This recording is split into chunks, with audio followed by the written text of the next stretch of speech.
Bien, queremos tener una introducción de que, como notan ustedes, el título es Los Estados Unidos en la profecía. Así que eso va a llamar la atención en muchos círculos de estudio de la Biblia, porque poca gente se imagina que en lo que es profecía bíblica podamos hoy mencionar nombres de personas o de países. Pero ese es el estudio de hoy. Hoy el estudio dice que los Estados Unidos, una nación actual, porque siempre en la profecía se trata de naciones del pasado, los imperios que ya pasaron. Hoy nos toca algo diferente. Hoy es los Estados Unidos en la profecía. ¿Cómo quedaron los Estados Unidos en la profecía? Bueno, quedaron los Estados Unidos en la profecía por dos cosas. Primero, porque estaba profetizado que la mujer de Apocalipsis 12, la iglesia de Cristo, dice que una mujer que tenía una corona de 12 estrellas. Usted sabe que en Apocalipsis hay muchas mujeres y en Apocalipsis las mujeres son iglesias y hay muchas. Entonces, hay una mujer que es la iglesia verdadera, la iglesia del remanente. La conocemos porque Dios deja marcas en la Biblia para identificar cosas. Y esta iglesia comienza en Apocalipsis capítulo 12. Sabemos allí que se trata de ella porque tiene una corona de 12 estrellas y el 12 en la Biblia representa remanente. Y esta mujer se dice que ella iba a huir por el desierto. Allí en el desierto ella iba a huir. Y esa huida iba a ser por muchos siglos. Y la palabra desierto en Apocalipsis significa regiones no pobladas, porque es lo contrario de agua, porque agua significa pueblo, muchedumbre, naciones y lengua. Muchas naciones pobladas. Pero desierto significa lo contrario, es porque en los símbolos de Apocalipsis, las multitudes, las masas humanas son representadas por agua. Así que entonces cuando habla de agua en Daniel y Apocalipsis, allí es pueblo, multitud de naciones y lengua. Eso es lo que dice Apocalipsis 17:15. Dice, las aguas que habito donde las rameras se sientan son pueblo, muchedumbre, naciones y lengua. Por lo tanto, también el mar, donde salen las 4 bestias de Daniel 7, esas son naciones pobladas. El mar donde sale la bestia de Juan, de Apocalipsis 13, ese mar es porque está saliendo esas bestias que son gobiernos mundiales, imperios mundiales de naciones pobladas. Por lo tanto, cuando habla de desierto, está hablando entonces simbólicamente es de tierra que no tiene agua. Y él lo que está diciendo es que es despoblada. Por lo tanto, esa mujer comienza a huir y huiría, dice, al desierto en Apocalipsis, capítulo 12, versículo 6. La mujer que tiene la corona de 12 estrellas, que es la iglesia verdadera. Hay otras iglesias en Apocalipsis, en Apocalipsis, que dice que es la gran Babilonia, la gran ramera y la madre de las rameras. Así que entonces hay muchas mujeres en Apocalipsis. Esas dos clases de mujeres, la iglesia verdadera y la gran Babilonia, que es una gran ramera y madre, dice, de las rameras. Entonces todas esas son mujeres, pero son iglesias. Ahora, esta iglesia, la iglesia verdadera, el remanente, huiría, dice, al desierto perseguida por el dragón. Y cuando dice, como vimos, desierto, indica que iba a huir a lugares despoblados huyendo, porque la iban a perseguir. Y eso empezó cuando en el año 538 el Papa de Roma obtuvo el poder religioso y militar, religioso y político. Así que usó el poder civil para alcanzar los objetivos de la religión. El poder civil para los objetivos de la religión. De eso enfatiza mucho el capítulo de hoy. Entonces, ese desierto empezó en Europa, el lugar donde, los lugares asolados donde la iglesia era perseguida por el papado en Europa. Los protestantes le llamaban herejes. Se cree que mataron más de 500 millones de personas en 1500 años, que se le llamó la Edad Oscura. 538 a 1798, 1260 años, dice allí que huiría. En el 1798, entonces allí terminó la huida de la mujer perseguida, porque el Papa ya no pudo seguirla persiguiendo, porque el Papa fue arrestado y llevado cautivo fuera del Vaticano. Pero antes de 1798, en el año 1620, allí se le terminó el desierto a la mujer, a la iglesia cristiana. Se le terminó la tierra donde huir. Y entonces Dios proveyó para que se descubriera esta nueva tierra, el nuevo mundo, América. Y la mujer vino huyendo aquí. Y parte del desierto de Apocalipsis y de Daniel, 1260 años, fue aquí, en esta tierra, en América. Así que vinieron los que fundaron esta nación, fueron los que se llamaron los hermanos de Leiden, que este es un pueblo de Holanda. Ahí fue que se reunieron los hermanos de varios países, Alemania, Inglaterra y otros, y Holanda, y vinieron en el 1620, y vinieron a la tierra América, el Nuevo Mundo, por Massachusetts. Y ese grupo que vino en 1620, ellos fueron los que vinieron con el objetivo de fundar la nación americana. Ellos eran la iglesia profética del fin. Ellos eran la iglesia verdadera. Ellos eran la mujer remanente. Así que llegaron acá. Así que entonces esta nación es parte del desierto, porque es parte de donde la mujer huiría a lugares despoblados. Vino aquí.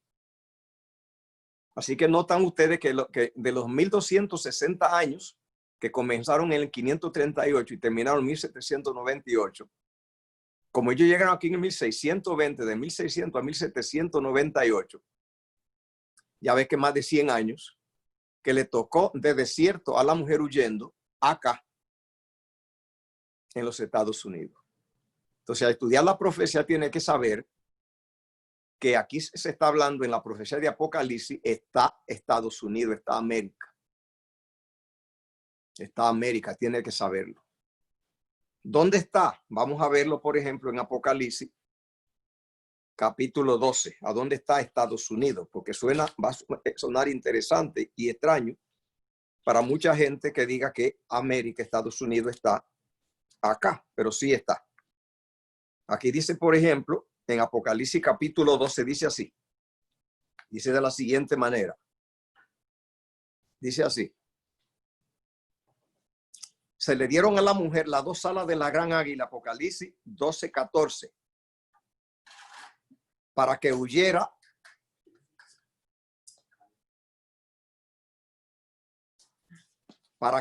así, dice, de delante de la serpiente. Quien perseguía a la mujer y ella huía al desierto, dice, era la serpiente. Eso era la Iglesia Católica Romana que la perseguía en Europa. Y dice aquí, se le dieron las dos alas de la gran águila. La gran águila era el símbolo del Imperio Romano. Y entonces ellos vinieron aquí a fundar esta nación, y esta nación buscó el símbolo del águila. Así que fue trasladada el poderío de Roma a acá, porque allí el símbolo era el águila.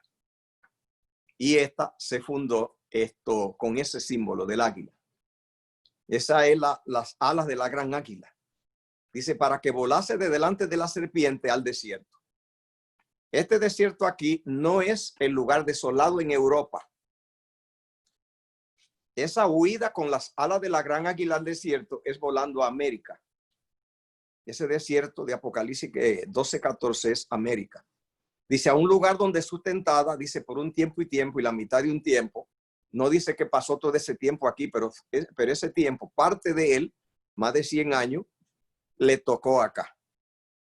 Dice el versículo 15, y la serpiente arrojó de su boca tras la mujer agua como un río para que fuese arrastrada por el río. Eso fue acá. Aquí es que le mandó, esa agua que le mandó fue cuando ella vino a esta tierra desolada. El papado inmediatamente empezó a mover gente católica de Italia e Irlanda para que ellos vinieran a poblar América y rodearan a los protestantes acá.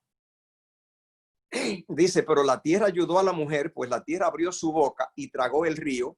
Indica que era muy amplia la tierra aquí, mucho territorio, y no pudo acorralarla.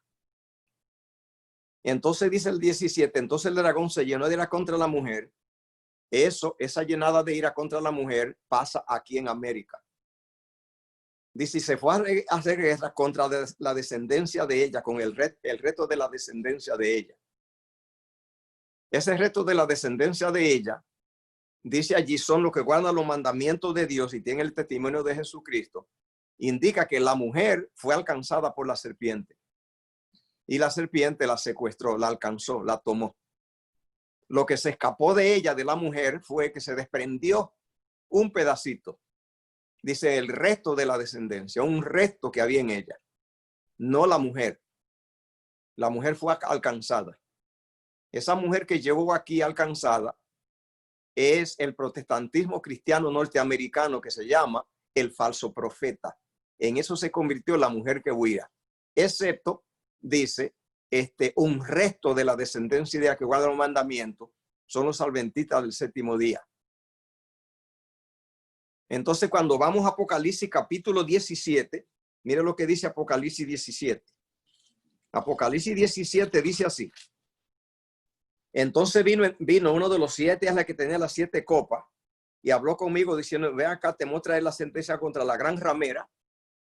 La sentencia contra la gran ramera, dice, la que está sentada sobre muchas aguas. Y dice el versículo 3, y me llevó en espíritu al desierto. Así que entonces el espectáculo de la bestia con 7 cabezas y 10 cuernos y una mujer sentada sobre ella, ese espectáculo Juan dice que va a pasar en el desierto, no en el agua. Esa mujer, esa bestia, cuando la mujer se le monta encima, que es la gran ramera, que dice Apocalipsis 17:18, que esa mujer es la gran ciudad que reina sobre los reyes de la tierra, la que se le va a montar a la mujer. Eso va a pasar en el desierto, y el desierto acá es Estados Unidos. Es lo que dice Apocalipsis 17:3. Me llevó en espíritu al desierto. Fue aquí a América que el ángel trajo a Juan. Dice, me llevó al desierto. Eso va a pasar acá. Ese América es el desierto de Apocalipsis 12:3. Es aquí a donde va a venir la bestia de 7 cabezas y 10 cuernos, y se le va a montar a la mujer. Se le va a montar una mujer acá. Va a ser aquí. Porque Juan dice que eso fue en el desierto. Por eso sabemos que va a ser acá, porque el desierto es acá. Apocalipsis capítulo 13 también trata a América. Apocalipsis 13:11 dice, Apocalipsis 13:1 dice que vio subir del mar una bestia que tiene 7 cabezas y 10 cuernos. Esa es la bestia que surge en el Imperio Romano en Europa milenaria, poblada de naciones. El versículo 11 dice, después vi otra bestia semejante que subía de la tierra. La palabra tierra aquí significa desierto. Indica lugar que no tiene agua. ¿Qué es? Que no tiene población. Así que tanto Apocalipsis 17:3, que Juan fue llevado por el Espíritu al desierto, fue aquí. Y esta bestia que sube de la tierra también es acá, porque sube de la tierra. ¿Cómo es esta bestia? Tiene aspecto de cordero. La otra bestia que sube de Apocalipsis 13:1, lo que tiene aspecto, dice, con pie de oso, boca de león y cuerpo de leopardo. Y tiene 7 cabezas y 10 cuernos, pero esta tiene 2 cuernos como de un cordero. Entonces difieren mucho. La palabra cordero en Juan y Apocalipsis de Juan es Cristo. Por lo tanto, está diciendo que esta bestia que sube es Cristo. Pero no dice que tiene aspecto de Cristo, dice aspecto de cordero, como de un cordero. ¿Ve? Dice aquí, semejante a un cordero. Así que no es la gran iglesia católica romana milenaria del agua, de allá de Europa. Esa es de otra manera. Ese tiene cuerpo de leopardo y los pies de oso y boca de león. Pero esta es semejante a un cordero, así que este es diferente. Esta bestia sube en la tierra y la tierra es acá, que no tiene agua, es América. Por lo tanto, ella es Cristo, o sea, un aspecto de Cristo, una pretensión de Cristo. Dice, como un cordero, semejante a un cordero. Indica que esta es otra proyecto, esta es otra bestia. Esta bestia es la mujer protestante que huyó y viene al desierto, y aquí en el desierto el dragón la atrapa y la secuestra, la pone bajo su dominio, porque ella no es la bestia vieja antigua de allá, esta es nueva, esta es cristiana. Esta bestia es semejante a un cordero, y cuando Juan dice cordero, dice Cristo, o sea, esta es semejante a Cristo. Dice, pero habla como dragón. Indica allí que entonces es el dragón vestido de Cristo. Eso se le llama entonces el falso profeta. El falso profeta es América. Así que quiero que veamos esto de que América en la profecía sí está mucho. ¿Ve? Así que entonces cuando vamos allí en Apocalipsis capítulo 19, dice así. Apocalipsis 19, 20 dice, la bestia fue apresada y con ella el falso profeta. Apocalipsis 19, 20. La bestia y con ella el falso profeta está diciendo que la bestia de Apocalipsis 13:1 que sube del mar con pie de oso y cuerpo de leopardo y boca de león, y luego la bestia que sube de la tierra, que tiene semejante a un cordero y habla como dragón, por lo tanto es un profeta, o sea, tiene aspecto de Cristo, profeta cristiano, pero esto es Satanás quien habla, es un títere de Satanás, un camuflaje. En Apocalipsis 19, 20, allí dice que la bestia fue apresada y con ella el falso profeta. ¿Cuál es la obra del falso profeta? De América. Su misión es hacer señales con las cuales engaña a la gente de la tierra para que reciban la marca de la bestia y que adoren su imagen, que reciban la marca de la bestia y adoren su imagen. Esa es la obra que tiene América, la función del falso profeta. Así que es una introducción a que entendamos que hay mucho de América en la profecía. ¿Hay algún comentario?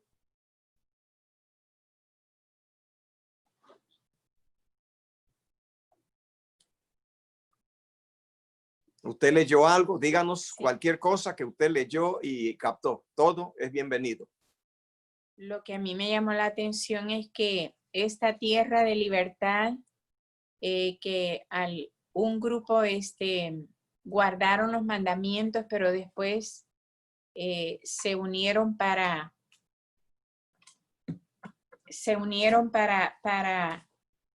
seguir los lineamientos del protestantismo de guardar el falso día de reposo el domingo, pero dice que si la gente hubiera respetado el sábado, no habrían ateos, ni incrédulos, ni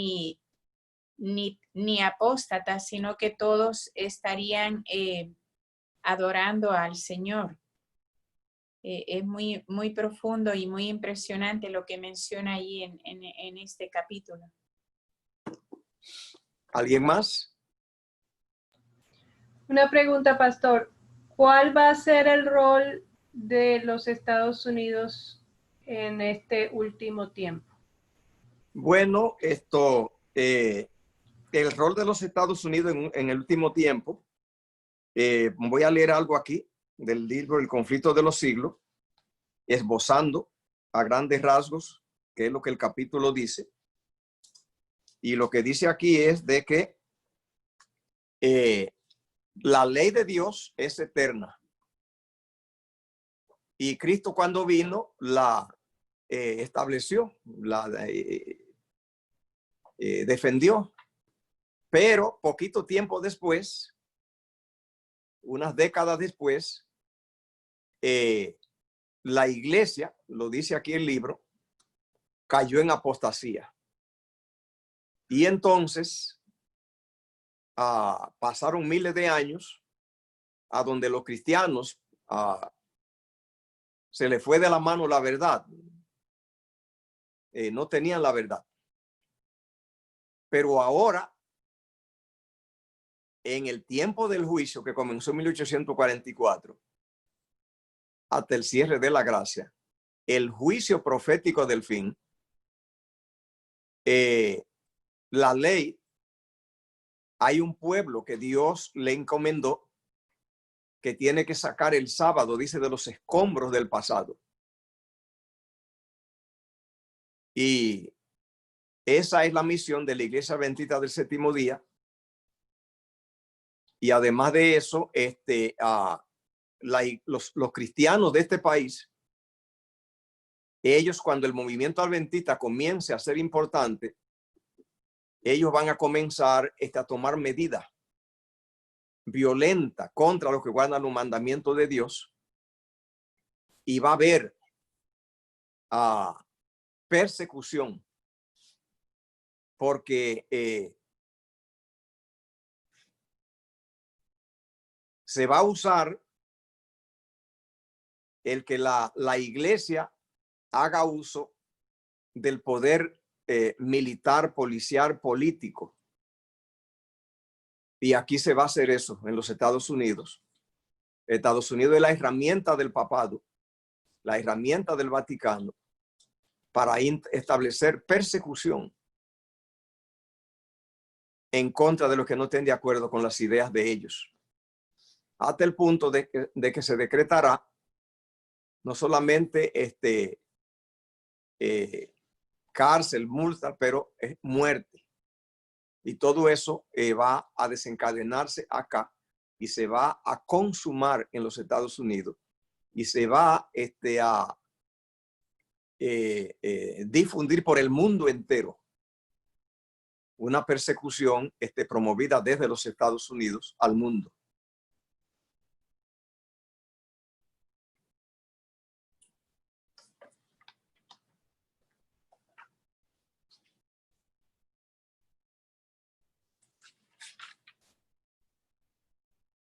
Sí, pastor.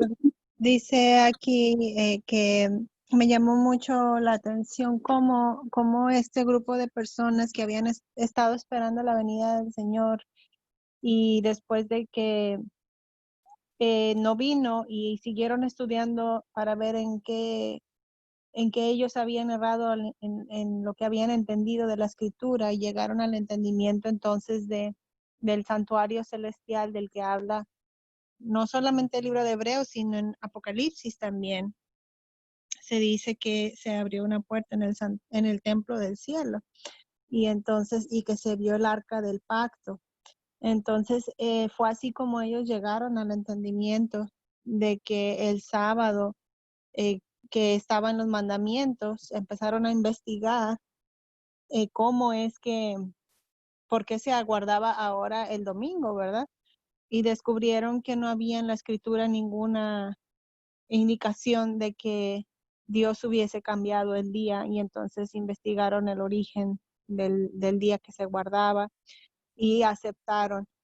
Y llegaron entonces, a través de la doctrina del santuario, llegaron a entender que porque se veía, dice en Apocalipsis, dice que se veía el arca, entonces entendieron que la ley era importante. Y también en el mismo capítulo donde habla de eso, también habla de que el pueblo de Dios guardaba sus mandamientos.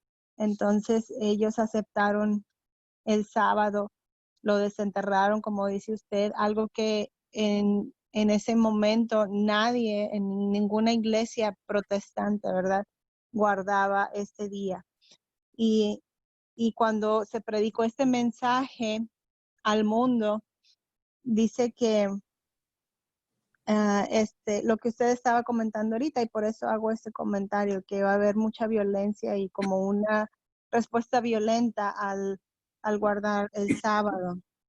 Y dice aquí esta frase en el conflicto de los siglos: nadie podía dejar de ver que si el santuario terrenal era una figura o modelo del celestial, la ley depositada en el arca en la tierra era exacto trasunto de la ley encerrada en el arca del cielo, y que aceptar la verdad relativa al santuario celestial envolvía el reconocimiento de la ley de Dios y la obligación de guardar el sábado del cuarto mandamiento.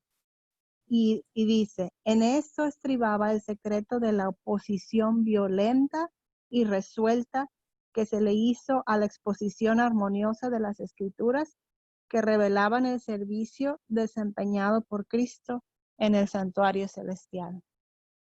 Y me llamó la atención que así como los judíos rechazaron a Cristo, a Jesús como el Mesías, y se quedaron con sus ritos antiguos de sacrificar animalitos, y así pues perdieron esa puerta nueva que se había abierto para ellos. Muchos se están perdiendo de esta otra puerta que se ha abierto, como lo llama la Biblia, una puerta abierta que nadie puede cerrar, simplemente porque no quieren aceptar la doctrina del santuario o el lugar que ahora está haciendo Cristo, la intercesión que está haciendo Cristo por nosotros en el lugar santísimo, por la razón del sábado. Tenemos que entender bien cuál es la función que la ley ejerce ahora en el mensaje del juicio investigador. ¿Qué función es que ocupa la ley? Esto tiene que estar, pero claro, y no conocer, no entender bien el trasfondo de esto, simplemente le costará a mucha gente una experiencia terrible. Y es que, como vimos en el asunto del tipo, y estudiamos en el pasado, que durante el año se hacía un ministerio, los sacerdotes, pero el sumo sacerdote hacía otro trabajo el día de la expiación. El trabajo de los sacerdotes era acumular pecado. La obra del sumo sacerdote era limpiar de pecado. La obra del sumo sacerdote era extirpar el pecado de la nación o extirpar alguno que tuviera pecado. Porque decía, en ese día el pueblo estará en contrición, examinándose. No podía trabajar ese día, tenía que estar solamente en meditación, escudriñándose, que no hubiera pecado en el pueblo, porque ese día el pecado era botado. El pueblo se le quitaba el pecado. Y dice, y si alguno tiene pecado ese día, se ha cortado del pueblo. Eso era la sombra. Entonces, millones de personas tienen a Cristo como perdonador de pecado. Y todas las iglesias cristianas protestantes tienen a Dios como perdonador de pecado. Ellos no quieren saber de la ley, porque ellos dicen, ¿la ley para qué sirve? Porque la función de la ley, dice, es señalar el pecado. Yo estoy en Cristo, ya la ley hizo su trabajo. Ese es el argumento.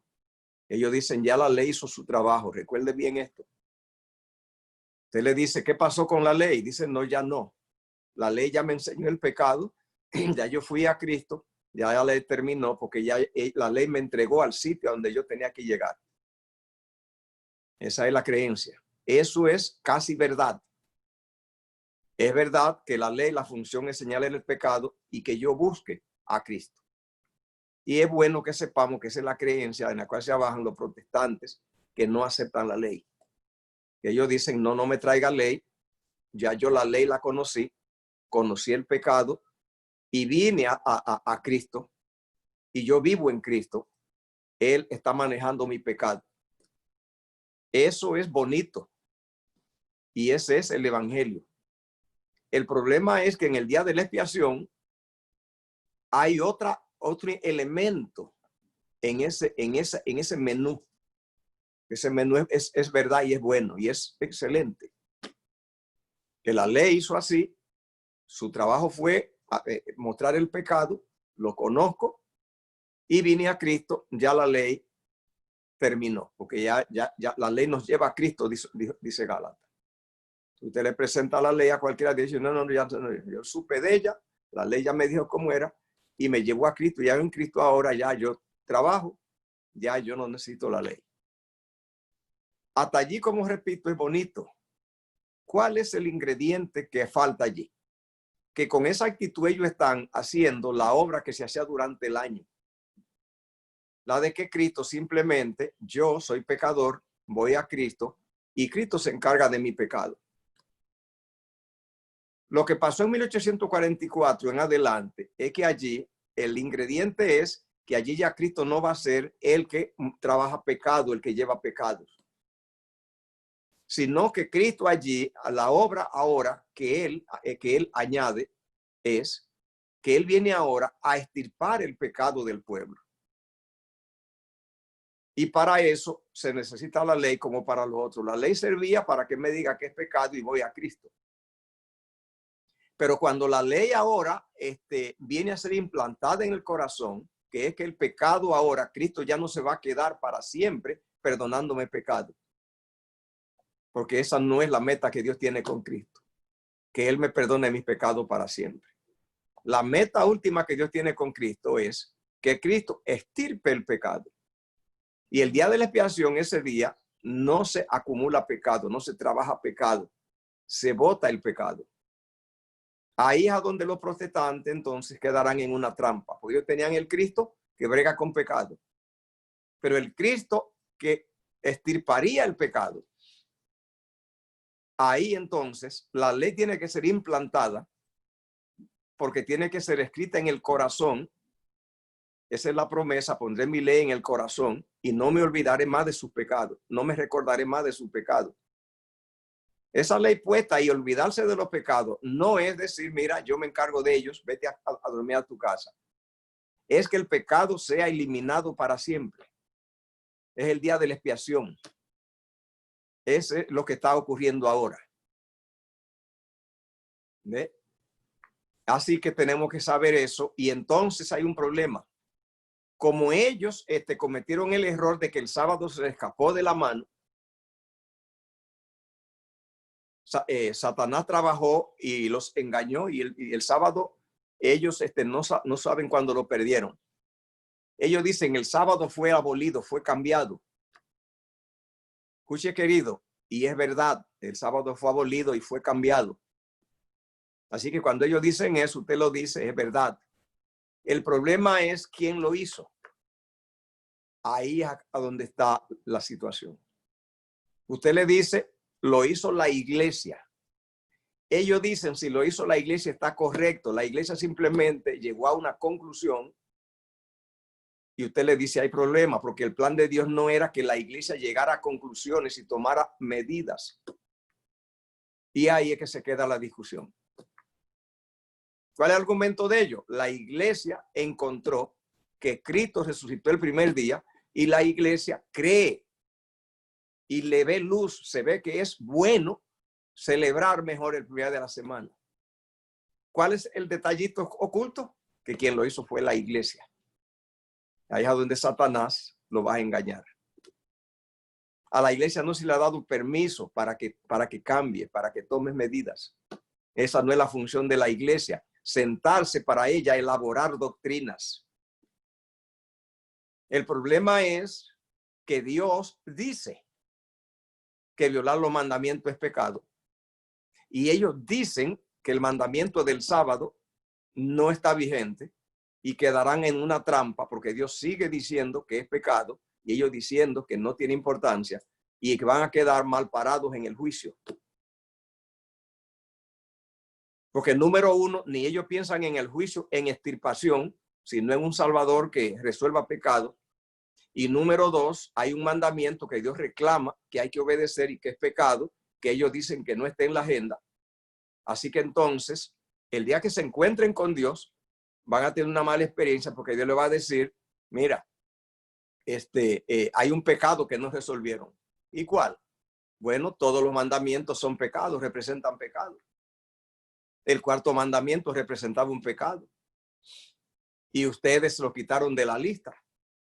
Y aparecerán entonces en deuda con Dios en el juicio.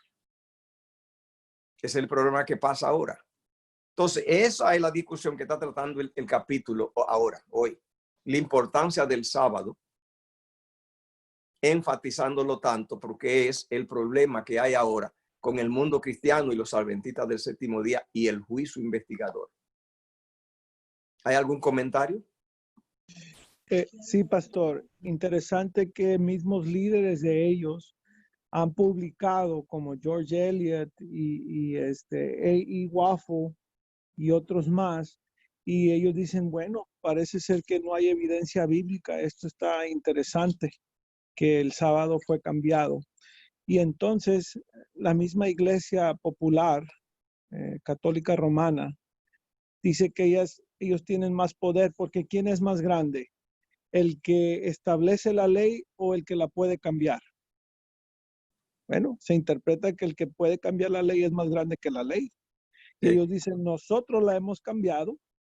Ellos sí se adjudican de que Jesús les dijo y que por el Espíritu de Cristo, pero mismo Cristo dice que no vino a abolir la ley ni a cambiarla y que el Señor del sábado.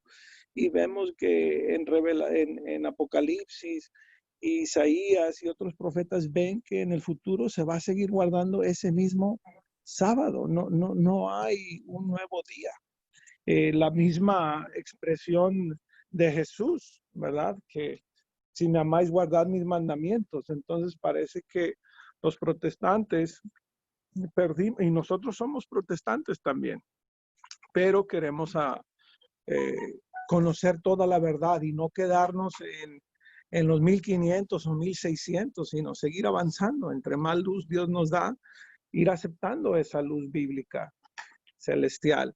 Entonces, lo que yo veo interesante es que ellos mismos, y Roma también, lo reclama porque dice, porque ustedes creen que yo tengo poder para cambiar los mandamientos de Dios, me rinden homenaje a mí.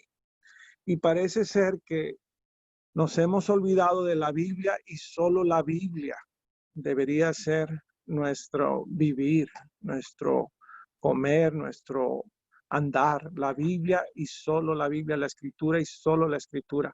Este capítulo yo considero que todo protestante y también cristiano, y cristianos también son los católicos, nuestros hermanos católicos, debería de leerlo.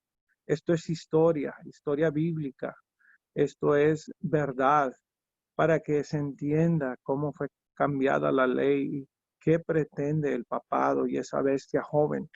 Interesante también el sermón de George Beecher, que él dice que él está describiendo cómo la iglesia se iba a unir, iban a dejar a un lado todas sus diferencias. La iglesia protestante se iba a unir, dejando a un lado todas sus diferencias. Y entonces él dice que todo eso iba a llevar a la opresión. Se iba a violar la Declaración de Independencia, donde dice que todo hombre es creado igual y se le garantía la libertad y todo eso. Y la Constitución, para que el poder estatal o el poder religioso acuda, como usted estaba diciendo, y otros comentarios más, al poder civil para enforzar sus dogmas de hombre y así entonces rendirle homenaje a la bestia. Entonces, ¿qué vemos hoy?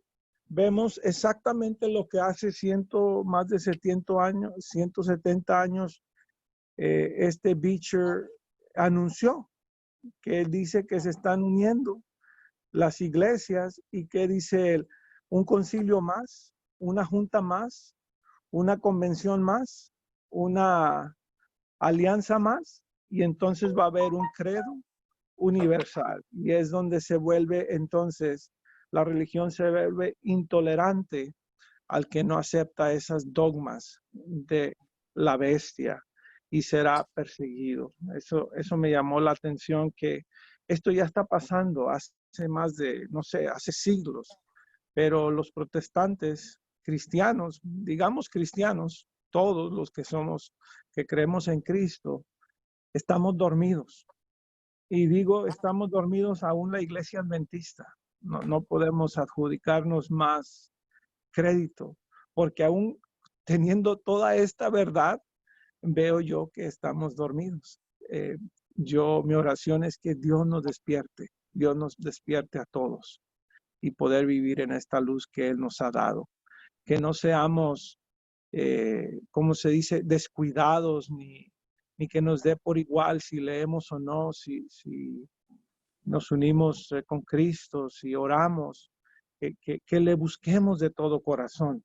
Y Él va a seguir revelando de su persona, de su verdad, y nos va a seguir dando vida. Ese es el comentario que tengo.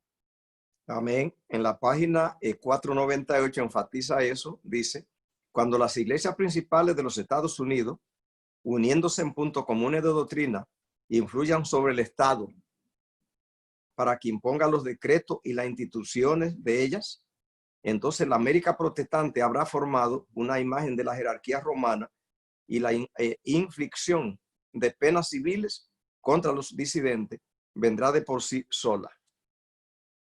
Ese es el énfasis que hace el libro con respecto a América en la profecía. Todo lo que va a pasar. De acá a América es que va a imponer la ley dominical, la marca de la bestia, las persecuciones y todo. Quiero añadir una cosita más, pastor, para no sonar tan negativo, Sí. sino positivo. Aquí también la hermana White nos dice que hay muchos que son sinceros, que están guardando el domingo, que piensan que es el verdadero sábado. Sí. Y que dice que Dios acepta esa adoración. Pero sí, cuando venga la verdad a ellos, entonces va a ser algo crucial. Ya no están en tinieblas sobre ese punto. Y ahora ellos tienen que hacer una decisión. Y ahí se va a ver el que quiere agradar a Dios o el que quiere complacerse con la bestia. Pero por ahora, cuando el pueblo no sabe o la persona no sabe, sabemos que Dios acepta esa sinceridad. Pero cuando hay nueva luz y uno la rechaza, es cuando entonces ya Dios no puede hacer mucho por nosotros. Ya está en nuestras manos esa decisión. Así es. Ese comentario me lleva a una pregunta en la página 503. Está hablando de la marca de la bestia, ¿verdad? Sí. Y entendemos, para beneficio de los que quizás no han estudiado esta profundidad, la marca de la bestia es la adoración del día falso, es decir, el día domingo, ¿verdad? Va a haber una ley que va a obligar a la gente a guardar el día domingo, y solo los que se mantengan fieles a la palabra de Dios guardando el día sábado no van a recibir la marca de la bestia, pero los que acepten esa ley van a recibir esa marca, que se ha dicho. Ha habido mucha distracción en cuanto a esto de la marca, se han dicho que son chips que van a estar incorporados, en fin, se ha dicho tantas mentiras. Entonces, eso debe quedar claro. La marca de la bestia es guardar el falso día de adoración, que es el domingo. Pero mi pregunta va en cuanto a lo siguiente. Dice en la página 503 que cuando la cuestión haya sido expuesta a las claras ante los hombres y ellos hayan sido llamados a escoger entre los mandamientos de Dios y los mandamientos de los hombres, será cuando los que perseveren en la transgresión recibirán la marca de la bestia. Y mi pregunta es, ¿cómo van a ser esas personas expuestas a la verdad del sábado? Porque Eso depende de ti, eso depende de ti. Exacto. La exposición de la verdad está exclusivamente en las manos tuyas y mías. Ujú. No, Dios no tiene ninguna otra herramienta para que la verdad sea expuesta. Nosotros es la única herramienta que Dios tiene. Exacto. Gracias, pastor, por decirlo tan claramente, porque aquí lo dice como un hecho, que cuando estas personas sean expuestas, es decir, todos los demás cristianos sean expuestos a la verdad, yo digo, bueno, ¿y cuándo es que va a pasar eso? ¿Verdad? Si estamos haciendo nuestro trabajo o no, porque Sí. aquí lo da como un hecho. Ujú. Sí. Gracias, pastor. ¿Algún otro comentario? ¿Usted leyó algo? Bueno, si no hay más comentarios, yo creo que podemos terminar. Muy bien. Si no hay más preguntas o comentarios, entonces vamos a... ¿Escucha a alguien? ¿Melissa? Yo tenía un comentario. Janet, adelante. Sí, es que me estaba leyendo este capítulo y mientras lo leía me acordé de un tío mío que es católico y él siempre discute conmigo sobre el sábado, de que por qué lo guardo, y él me ha hablado del catolicismo y que por qué no me hago católica, y yo le he dicho que es porque yo no creo en lo que ellos creen. Y pues me gustó este capítulo porque siento que es algo que yo le puedo enseñar a él para que él lo pueda leer, de Sí, guardar el sábado y las razones por las que por la que debemos de guardarlos. Y pues más que decir que leyendo este capítulo es como una respuesta, porque ya le he querido pedir a Dios que me dé algo para que yo le pueda mostrar a él. sí, Y para decirle, mire tío, así son las cosas, porque yo siento que yo misma, yo sola no puedo discutir con él, porque bien, él siempre dice que no, que así no son las cosas, y pues yo me quedo como, ¿qué le digo? Porque siento que no estoy muy bien informada. Y así bien, que con este capítulo me sentí más como, oh, ok, y ya puedo enseñarle esto y a alguien más que le explique, con la palabra de Dios y con muestras y todo. Así que ese fue mi comentario, que me gustó mucho este capítulo. sí. Amén, amén. Amén. Amén. Excelente, Janet. Amén. Hay un apéndice. En el apéndice hay unos comentarios también, Janet, hermana Janet, que le pueden ayudar tal vez a sacar más información y fuentes. Y tenemos otra información, si usted quiere, se la podemos hacer llegar sobre cómo cambiaron el sábado, cuándo y qué dice más acerca la misma Iglesia Católica, qué dicen ellos mismos de varias personas y en sus enciclopedias y libros. ¿Y qué pasó ahí con el sábado? Si usted gusta, se lo podemos hacer llegar. Yo no sé quién la conoce o usted le deja la información tal vez a Ceci, a nuestra host, y se la podemos hacer llegar. Ay, sí, me gustaría mucho porque siempre me dice, con la cabeza que tú tienes y has ido a la escuela y no aprendes nada, así me dice.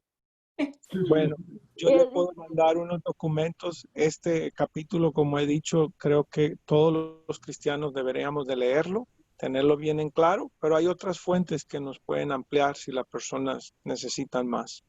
Si Sí, usted, me encantaría mucho. si usted me da su número, yo le puedo mandar esa información o no sé si Ceci la tenga, alguien que la Sí, tenga. sí, Oh, sí, hermano Agustín. Yo tengo la información de Janet y bien, tú me la mandas y yo le mando a ella excelente. esa presentación. Gracias. Ay, muchísimas Gra- gracias. Gracias a ti. Bien.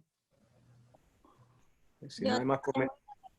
sí, una pregunta más. Bueno, pregunta amplitud del tema. Tengo conocidos y amigos que entienden el concepto del sábado tal cual como viene en la Biblia, que el sábado es el día de reposo, el día para estar con el Señor. Pero entre tanta cuestión cultural, no logran ver la amplitud con la que hemos estado últimamente trabajando con José y con usted, Pastor Ureña, respecto a esta situación.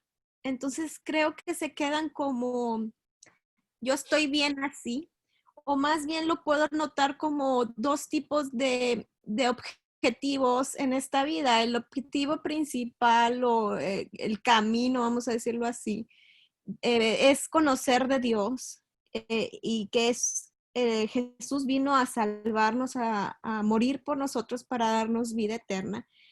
Y muchas personas se quedan como que hasta ahí, o sea, Dios me salva y me dio este regalo, pero hay como un segundo objetivo, y el segundo objetivo tiene que ver con que mora el Espíritu Santo completamente en ti, para que tú puedas ser instrumento de Él para traer otras personas al Evangelio.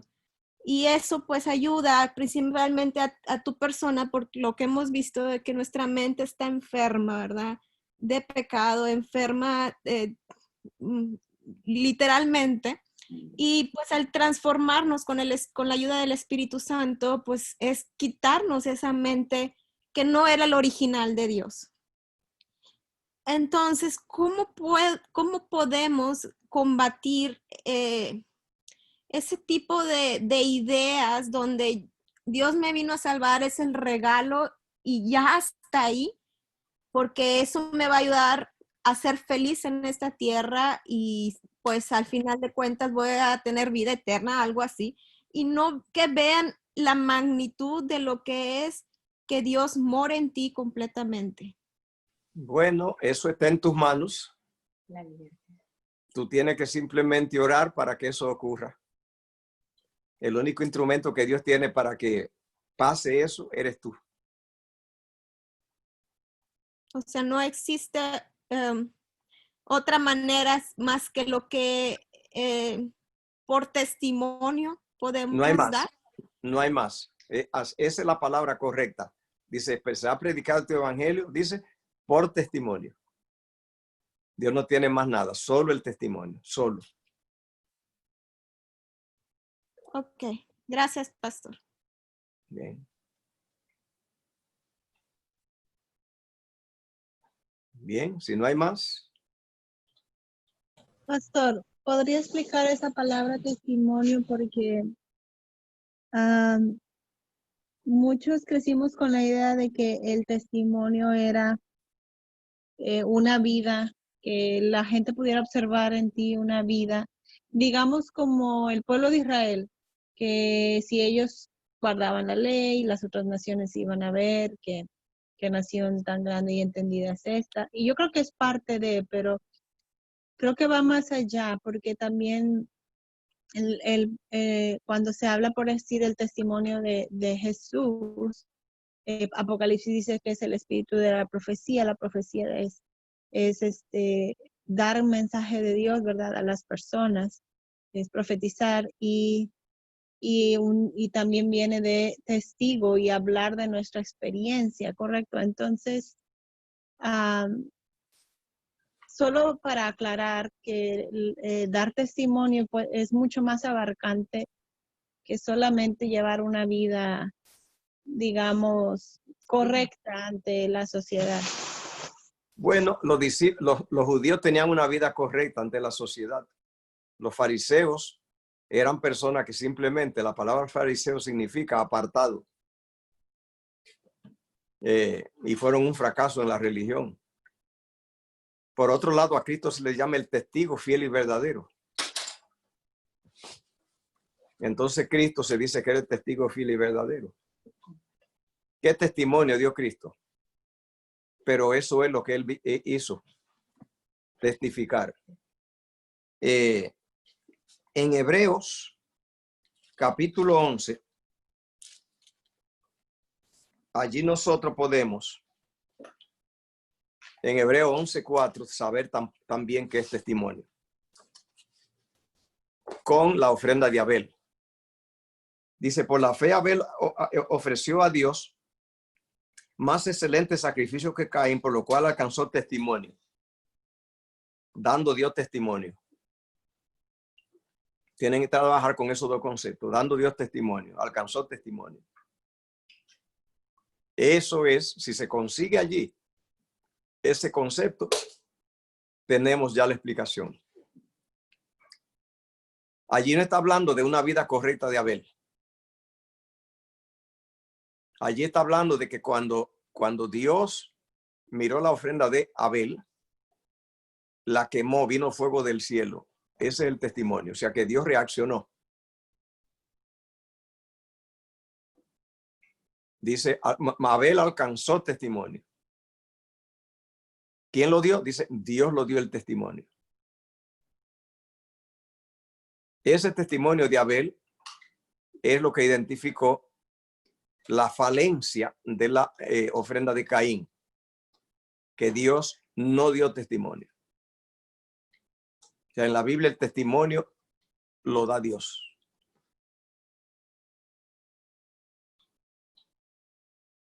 A Cristo se le llama el testigo fiel y verdadero porque Dios dio testimonio.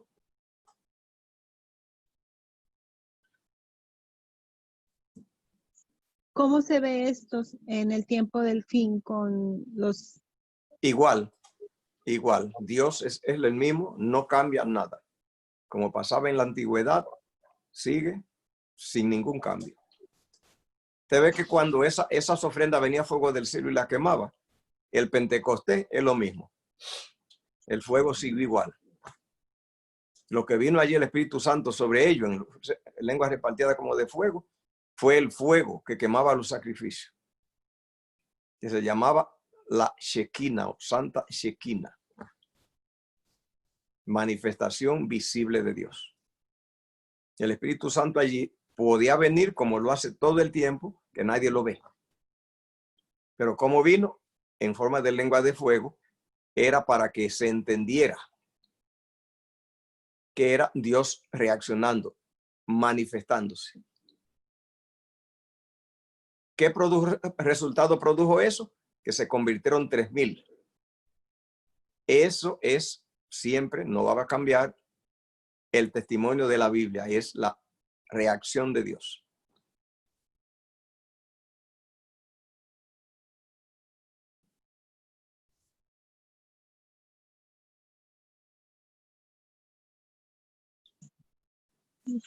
Gracias, pastor. Tengo otra pregunta. Es otro tema. No sé si alguien más tiene algo del testimonio antes de cambiar el tema. Testimonio es como dijo Cristo: así alumbre vuestra luz delante de los hombres, para que vean vuestras buenas obras y glorifiquen a vuestro Padre que está en los cielos. Indica que las obras que ellos hacen no son humanas. Porque dice que glorifican a vuestro Padre que está en los cielos por las obras que ven en vosotros. Indica que no son obras de la gente. Son sobrenaturales. Dice, glorifican a vuestro Padre que está en los cielos. Entonces ellos descubren, identifican cosas que no son humanas. Ven evidencia de que Dios se está moviendo allí, porque ven cosas que no son de la tierra. Entonces, ese acontecimiento, esas cosas que pasan allí, son actividades divinas. Eso es lo que se llama testimonio en la Biblia.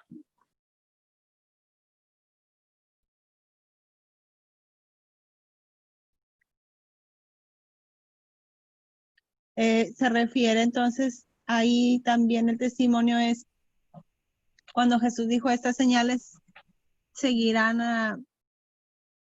Como, no recuerdo exactamente las palabras, Sí, pero a los que creen. A los que creen que van a ser resucitar muertos, etcétera, etcétera, y que Jesús también dijo que haríamos obras más grandes que las que él hizo. Sí, cosa que lo sobrenatural, que es lo que le pasó a Abel, que dice, alcanzó testimonio que era justo. ¿De quién lo alcanzó? De Dios. Porque Dios dio testimonio. O sea, esa revelación de Dios es el testimonio bíblico, el testimonio de la Biblia.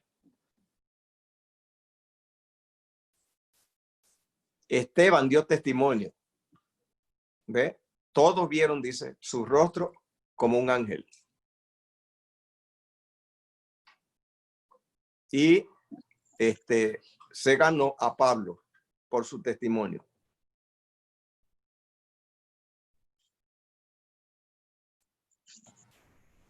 O sea que la obra del Espíritu no se puede esconder, es visible. Dios es visible, el Dios invisible no es bíblico.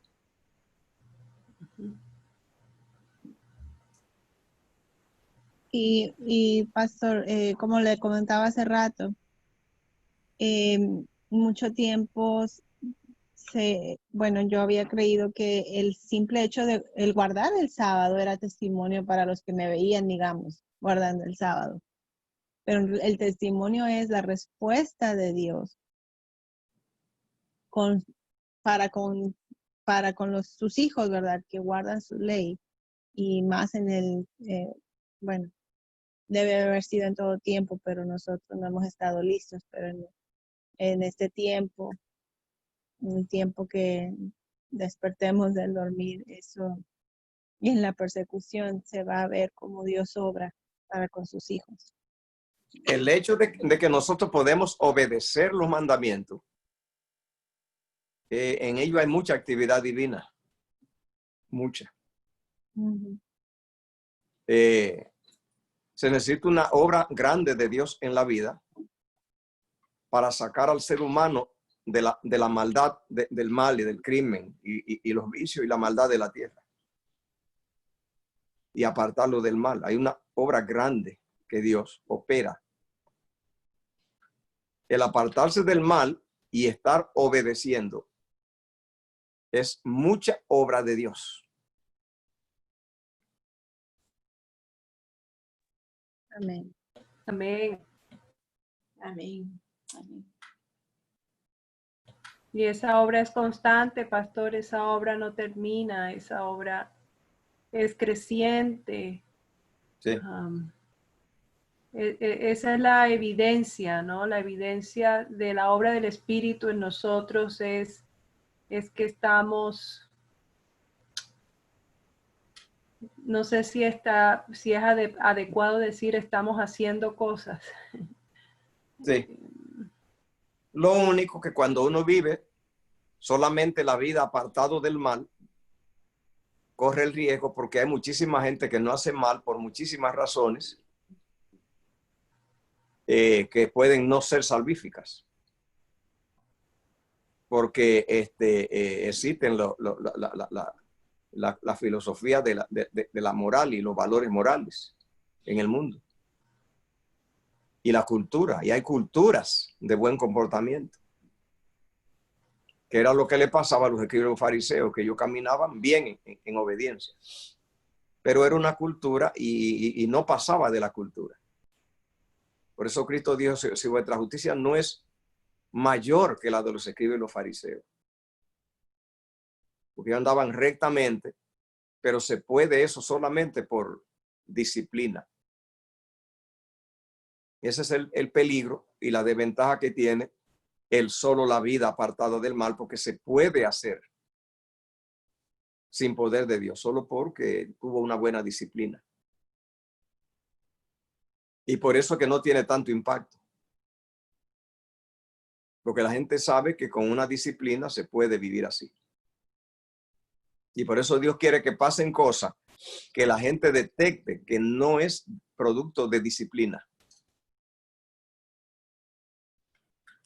Porque ya esa sí queda bien manifiesta. Que sea sobrenatural.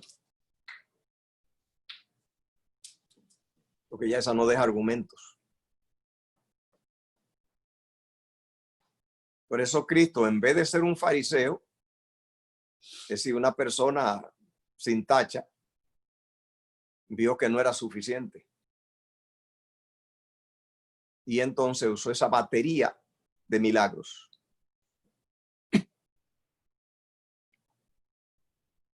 porque es necesario que se vea al Dios sobrenatural en acción.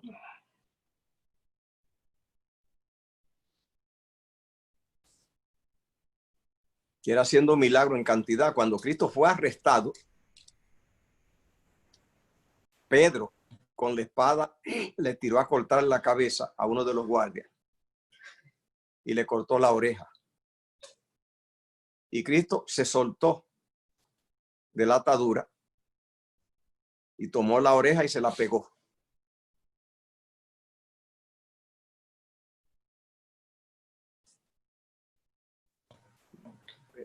Pastor, justamente esta mañana estaba... Ah, perdón, adelante, siga. No, es decir, es un milagro grande. A ellos no les impactó porque estaban tan ciegos, pero pasó.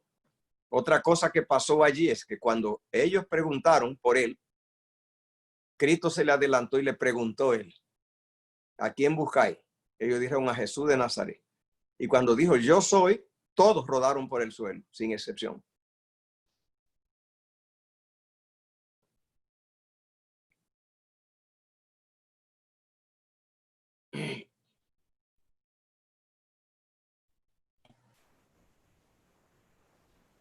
No sé si hacerle la pregunta porque me estaría cambiando de tema y no, yo la guardo para después. Zulay, adelante. Sí. Una pregunta es con respecto, entonces, si Estados Unidos va a ser la olla de presión, entonces, ¿qué cree usted, hermano? ¿Tenemos que salir de este país? Lo que pasa es que va a ser en toda parte igual. Pero esta La no va a ser profecía la- dice, hace que todos los moradores de la tierra se le ponga una marca. Ya. Ok, pero el epicentro va a ser aquí. Sí, de aquí es que se mueve El todo. ojo del- Eso es lo que dice Juan en el Apocalipsis ojo 17. del- Ajá. Sí, Juan dice, me llevó al desierto a ver las bestias y una mujer sentada sobre ella. Eso dijo, me llevó a América.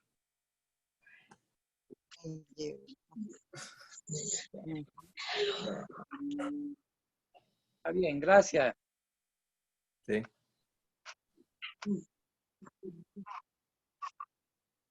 Sí, pastor, usted mencionaba hace un momento de que aquí iba a comenzar todo eso, ¿verdad? Y que se iba a extender por toda la tierra. Y cuando los peregrinos salieron de Europa, ¿qué dijo usted? Esta expresión, se les acabó la tierra donde huir, entonces tuvieron que encontrarse otra tierra.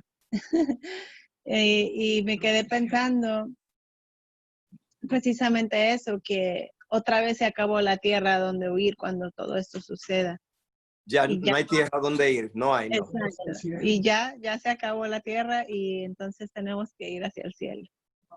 Ya esperaremos a Jesús acorralado en prisiones, en montañas, huyendo, pero mucha gente en grandes campos de concentración y en mazmorras, cárceles inmensas que le botan la llave, o sea, que los encierran para dejarlo, para matarlo. O sea, la idea es, el proyecto que se va a hacer con los adventistas es un proyecto igual, una copia, o sea, una continuación del holocausto judío. El mismo proyecto se va a implementar. Pero esta vez sin auxilio humano, pastor. O sea, no va a haber gobiernos que nos ampare más que el de Dios. O sea, humanos no, solamente divino. Ya, como no tuvieron los judíos quien los amparara. O sea que no tenemos ni divino ni nada. Ahora tenemos divino, la diferencia es por qué es sujeto a un proyecto, el mismo proyecto que se va, o sea, una copia, se va, trae, ¿cómo se llama este? Sí, se va solamente a multiplicar, es decir, a continuar, se va a implementar el mismo plan del holocausto judío, el mismo, se va a implementar. Luego, ¿por qué los resultados no van a ser los mismos? ¿Por qué allí todos perecieron, los campos de concentración, y los judíos eran solo 6 millones, y en esta ocasión va a ser mucho más? Y el plan es el exterminio, o sea, el proyecto es exterminio, igual, no va a tener ninguna diferencia. De hecho, somos judíos por el sábado. O sea, solo va a ser una continuación del holocausto. Los judíos todos perecieron, pero esta gente que caiga en esta mazmorra esta vez no mueren. ¿Por qué? ¿Por qué no mueren? Pero no morirán.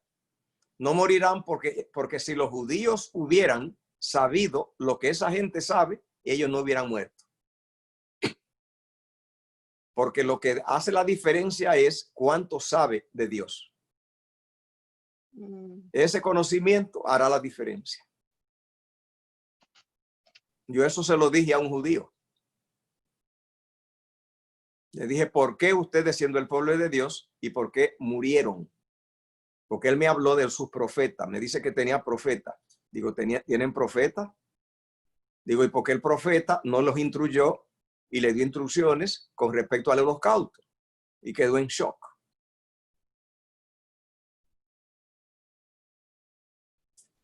Entonces, ahora los judíos, que eso es lo que somos por guardar los mandamientos de Dios, y habrá allí muchos judíos, muchos. Está profetizado que parte de la población judía del mundo, que son muchos, simplemente no va a aceptar la marca de la bestia y va a optar por la persecución.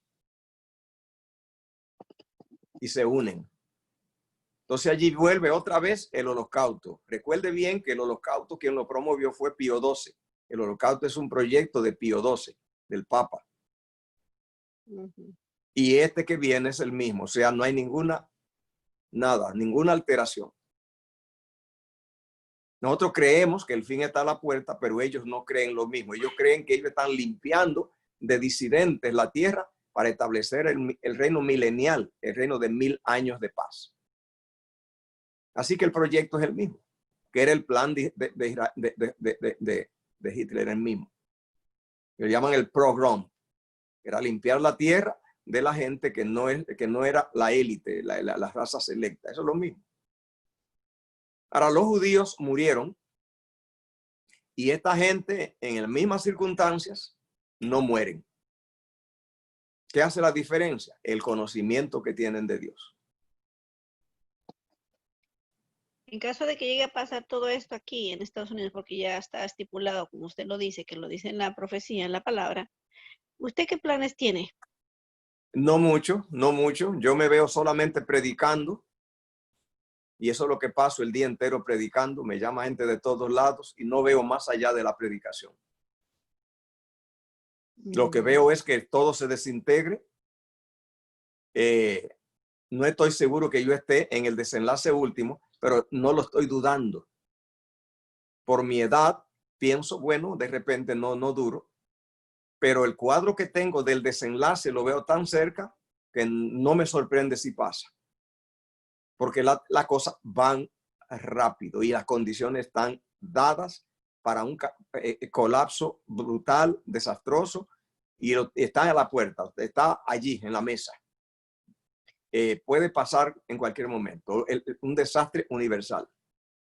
¿Y usted qué nos aconseja para poder estar firmes y seguir Yo adelante?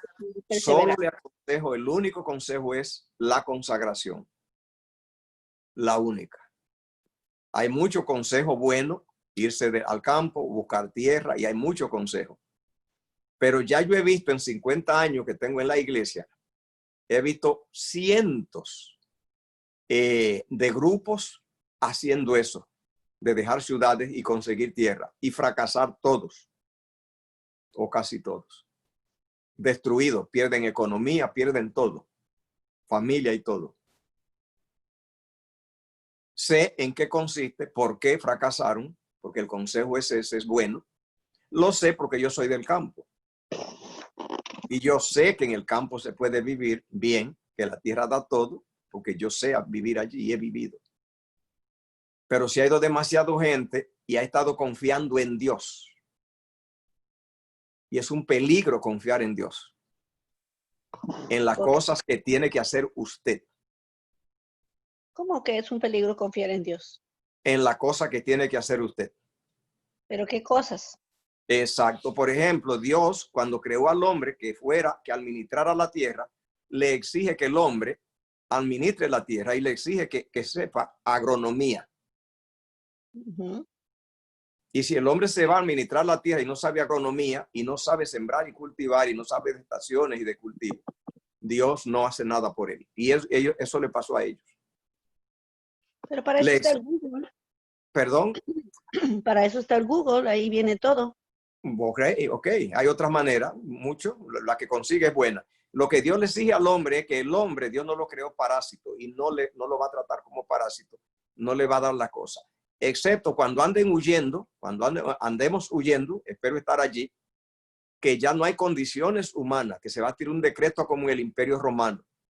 El decreto que se tiró allí, que ellos quedan fuera de la ley. El mismo decreto que se tiró con Martín Lutero, lo tiró Carlos V, queda fuera de la ley, indica que la ley puede matarlo, pero no tiene que ser la ley, sino que se decreta que ya él es botín público, que ya no tienen que esperar al gobierno para que los mate, que puede hacerlo el populacho, quedado fuera de la ciudadanía. Yeah. Eso le pasó a la iglesia primitiva por cerca de 200 años. Todos podían quitarle la casa, la ropa, matarlo. Y a Lutero se decretó, pueden matarlo. Ya damos luz verde, pueden hacerlo. Y así se le va a decretar ahora. O sea, anuncia, pueden ya matarlo. Quedan ya a la mano ya de la gente. Y la gente lo aceptará. Y se levantarán hordas universales, mundiales, como el Estado Islámico. Gente entrenada y armada, pero muchos, para limpiar la tierra y matar. Entonces, cuando eso venga, que ya no hay condiciones en la tierra, allí Dios provee todo. ¿De qué manera? Ya allí lo hará igual que en el desierto, le dará todo, le da comida, le da agua y le da todo. Igual que a Elías cuando le traían los pajaritos. Igual que Elías, igual. Cuando ya todas las condiciones se terminan, que no hay más condición, Dios allí proveerá todo lo que necesita. Recuerde que la diferencia es que toda esta gente perseguida en el pasado, toda acorralada, fue matada. Los valdenses, albigenses, 1500 años persiguiendo, acorralando y matando. Eso se le va a hacer a los que guardan los mandamientos de Dios. El holocausto, todo eso. ¿Cómo se llama? Campos de concentración donde los dejan. Planes de exterminio. Todo esto está en la agenda. Lo dice Apocalipsis 13. Dice hacer matar al que no adore.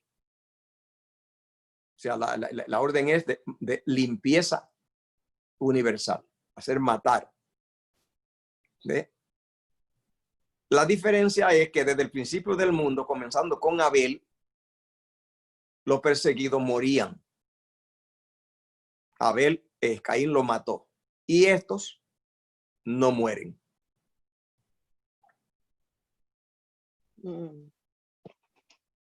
Pero los van a torturar. Sufrirán, no sabemos hasta cuándo, pero el proyecto, la profecía y todo dice que ellos estarán vivos cuando Cristo venga. Amén. O sea, ya no hay sentido para que muramos, pastor. O sea, ya los que son convertidos, los que no quieren nada con Dios, ya se definió todo. Sí, ya la sangre no produce, no gana, porque la sangre de los santos es la que ha ganado almas en la tierra. Pero ya allí no gana, así que ya no tiene sentido. Cuando los cristianos son matados, es que la obra crece. Siempre. Cuando no son matados, la obra no crece.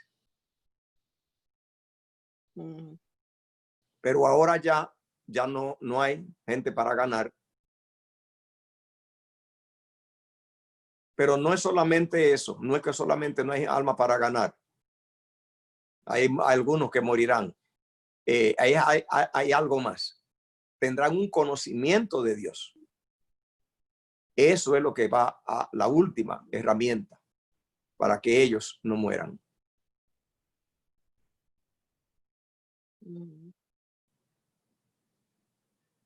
Y entonces, ¿qué sugiere usted? Que las personas que se quieran ir a su país se puedan ir, pero como quiera los va a alcanzar ahí mismo En la todos ley dominical. lo va a alcanzar en todos lados. Lo que es imprescindible es la consagración espiritual. La conexión con Conexión con Dios. Okay. seriados con su espíritu, o sea, cada uno recibe la revelación de Dios de lo que debe de hacer. Y conectado con Él es la única manera, pero lo importantísimo es la conexión con el Señor, donde quiera que estemos y vayamos. Hay un consejo que sí es claro, que hay que dejar las grandes ciudades, debido a que las grandes ciudades simplemente caerán en el caos total de corte de suministro, violencia, destrucción, saqueo, violación, asalto, epidemias, carencia de comida, de agua, de todo. Será, como dicen en inglés, un más. No va a haber de nada, la basura acumulada, no hay comida, pestilencia. Eso va a pasar, no es vivible. Y Dios dice, no se expongan a un cuadro de epidemia, de enfermedad, de encerramiento y de violencia que va a sufrir las ciudades. Y en ese momento, ¿qué podemos hacer? Tiene que orar, porque recuerde bien, todo el problema es la conexión. Si no tiene dirección de Dios, igual que un GPS, no sabe cuándo moverse, a dónde moverse, cómo moverse. Pero eso sí ya está escrito, que hay un momento que las ciudades, ellas serán dejadas bajo el control del caos, y allí no debe estar ningún cristiano, como Jerusalén cayó en el caos y Cristo había orientado que salieran.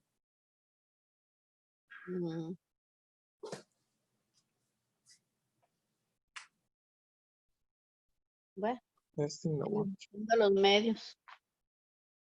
Todo esto ya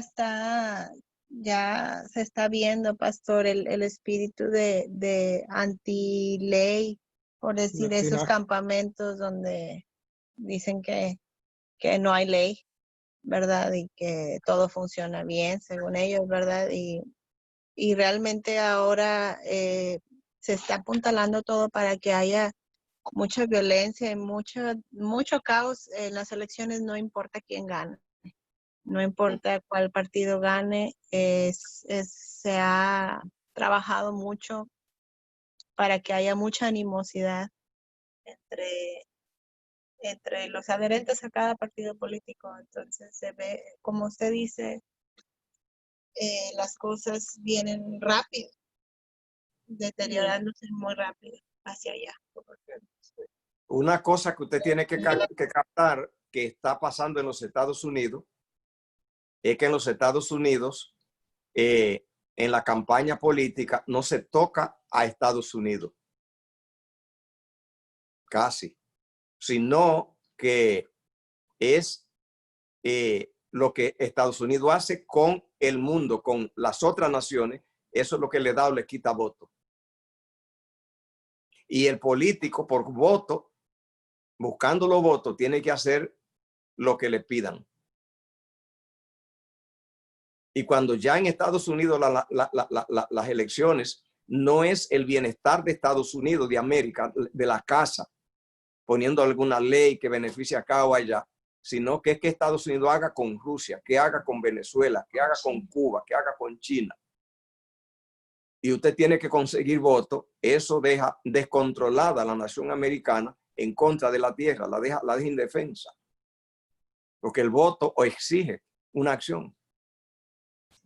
Y acá no se toca. Hace tiempo, hace muchos años, que acá los asuntos de acá internos no están en las elecciones.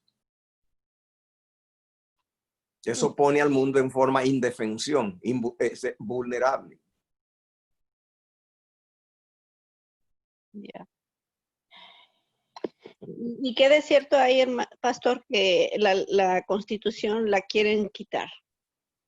Sí, eso es lo que dice el estudio del libro de hoy, que la Constitución simplemente la van a cambiar. Y esa Constitución la van a cambiar es cuando quiten la libertad religiosa. Entonces, que se violenta la conciencia. Ya. Pastor, una pregunta. Esta cita que dice que no se podrá comprar ni vender. Entonces, los adventistas que estén en la ciudad o sea, no van a poder comprar su comida, pues. Entonces, yo pienso que en el campo, usted algo tiene, o sea, puede comer de la tierra, pues. Por eso el consejo de la sierva del Señor, que los adventistas se fueran a producir, porque como hemos dicho, hay una cadena larga calculada de esclavitud en la ciudad. Las ciudades fueron calculadas, fueron pensadas para acumular personas, y esas personas acumuladas son mercado. Se la acumuló para venderle cosas. Así que se le vende empleo, se le vende casa, se le vende cosas caras. O sea, fue un negocio. Al acumular personas, es negocio. Ellos están indefensos. No pueden entender nada porque la ciudad tiene un dueño. Hay un dueño ya de la luz, hay un dueño de la comida, hay un dueño de la gasolina, o sea, hay un dueño del agua, o sea, es un negocio. Entonces, para estar libre de esa explotación, el que usted en la ciudad, otro le pone el horario por el empleo. Usted tiene su tierra, se levanta a la hora que quiere. Otro le pone el salario. Si usted trabaja por su cuenta, el salario se lo pone usted. Sí, es cierto.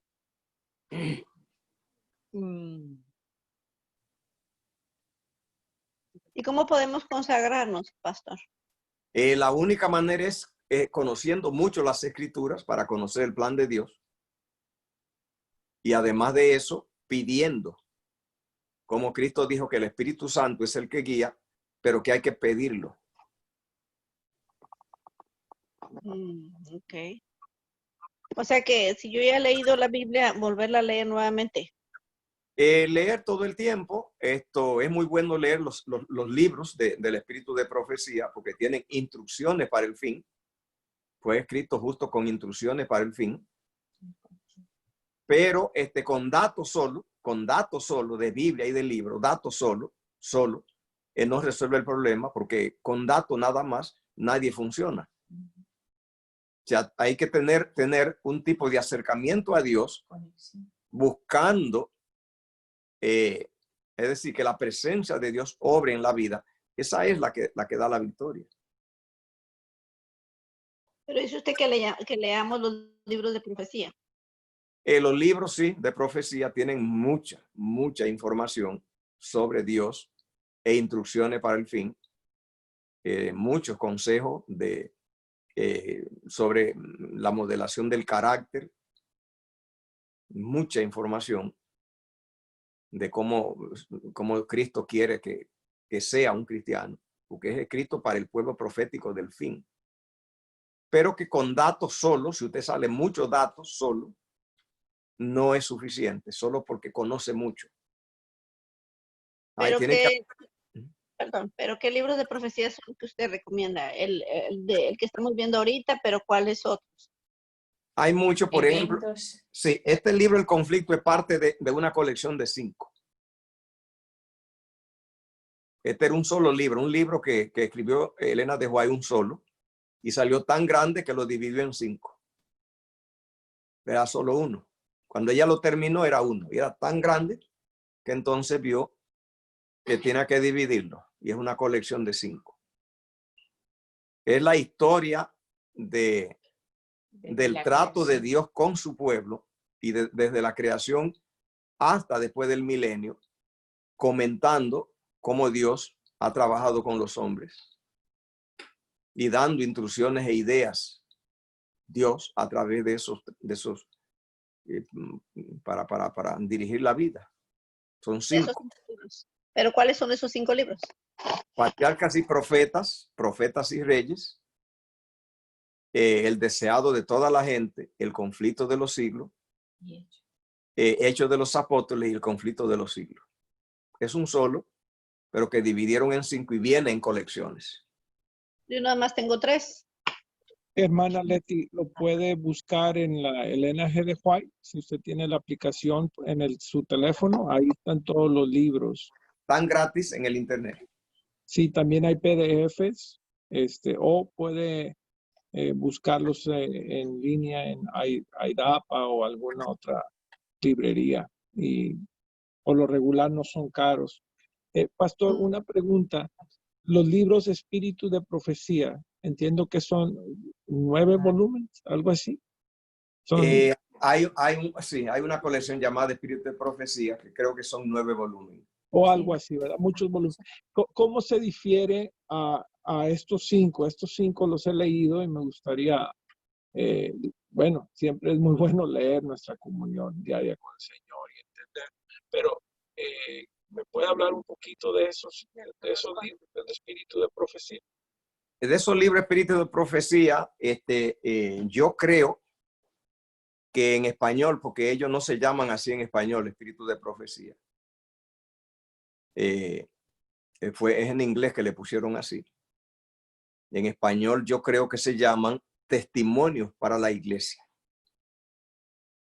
Y esa colección yo la tengo acá. Son 9 tomos.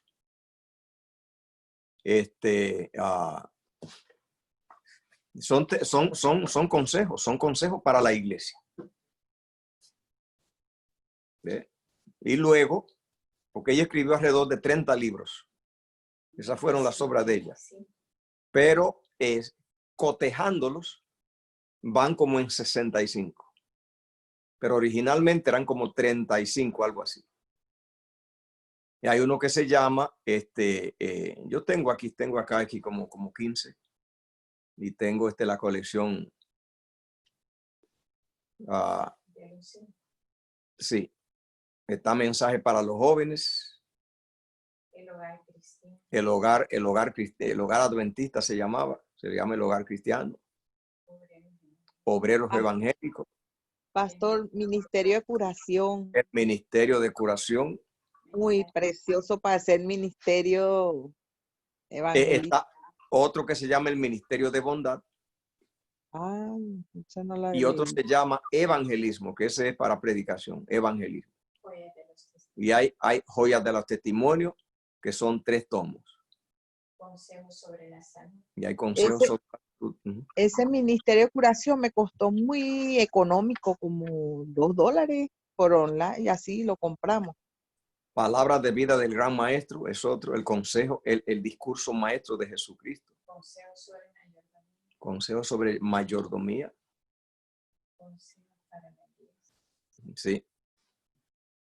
Esos libros están en el internet, pero puede comprarlo si quiere, en el ABC. Te pone ABC.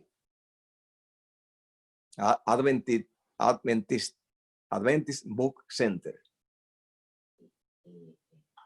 La educación y consejo para los maestros. Sí, existe la educación cristiana y consejo para los maestros, padres y alumnos. Son 3. Que todo tratan es del niño, su educación y su formación y preparación. Esos libros tienen una información de valor incalculable, conociendo del plan de Dios para la perfección del carácter para el pueblo profético del fin. Pastor, ¿me podría mencionar los 5 libros que me dijo de la profecía? Estos son Patriarcas y Profetas, Profetas y Reyes, el deseado. Profetas y Reyes. Hermana Leti, Lili los acaba de poner en la mansión ahí por título para que los Ah, ok, tengan. gracias. Bien. Sí, está escrito. Gracias. Pastor, entonces, testimonios para la iglesia, ¿usted lo recomienda para estos tiempos con urgencia? Eh, ¿O no? ¿En qué todos, momento de esto? todos los libros de Elena de White, pero sobre todo esos, son el conocimiento que Dios da de la meta que Dios tiene con nosotros para el desarrollo del carácter. Consejos para el desarrollo del carácter, de lo que Dios pide de nosotros, y dando revelación del carácter de Dios. Esas son las dos cosas que dan la luz para que se conozca cómo es Dios. Por eso se llama el testimonio de Jesucristo. Se le llama a esos libros todo el trabajo de Elena de White. Es que Dios, que dice Cristo de Dios, que dice de Él. Yo sé que usted no soy yo ni yo usted, por eso estamos hablando.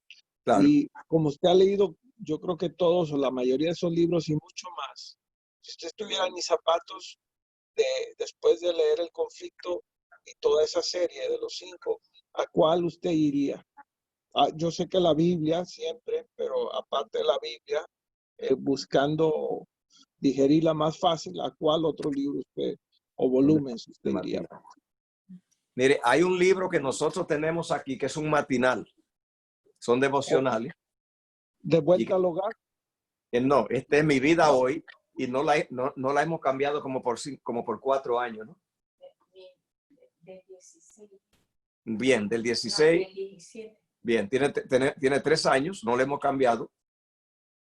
Es de valor incalculable para tratar esa visión que Dios tiene del carácter de la gente que va a pasar vivo por la muerte.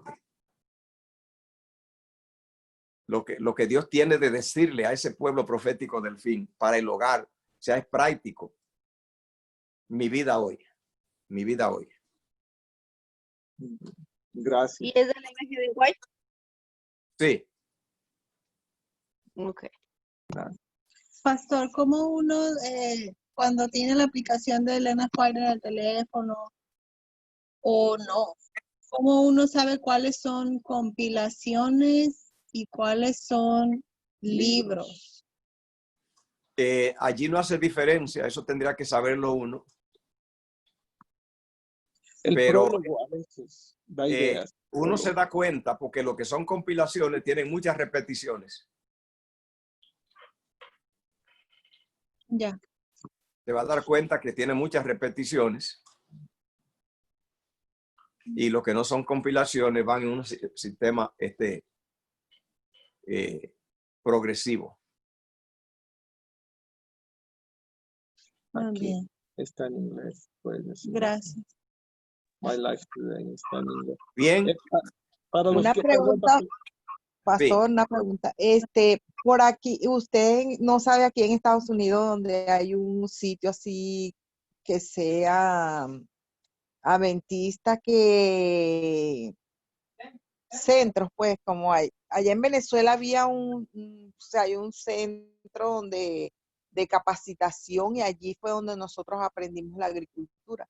¿Usted no sabe aquí dónde se puede uno capacitar o estar? Aquí hay muchos lugares, yo no estoy familiarizado con ellos, ¿no? En Tennessee hay varios lugares, pero no tenemos, hay que buscarlos. Habría que buscarlos, que están en el internet. Existen las academias para los jóvenes para estudiar, y hay centros de preparación. Yo no estoy familiarizado con esos centros acá, ¿no? Tal vez las van a ir. Sí. Podría ser. Sí, Albert tiene varios contactos que puede compartir con ustedes. Él ha compartido algunos con nosotros, Albert Larrio. Hay una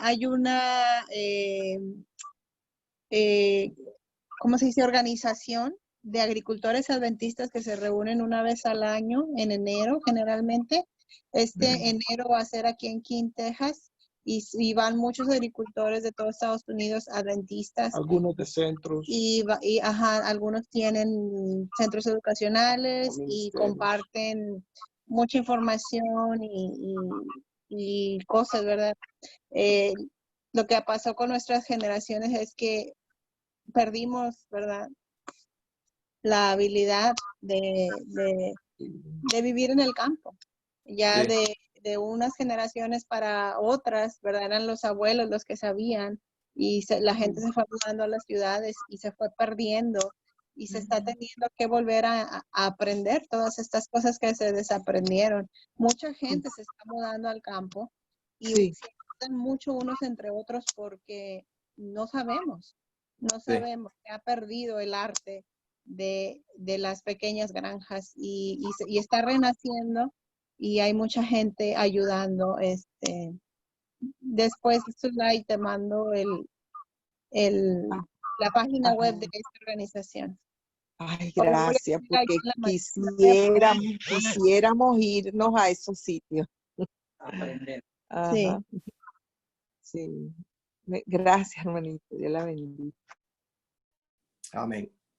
Pues muy bien, damos gracias a Dios por todo esto, muy importante.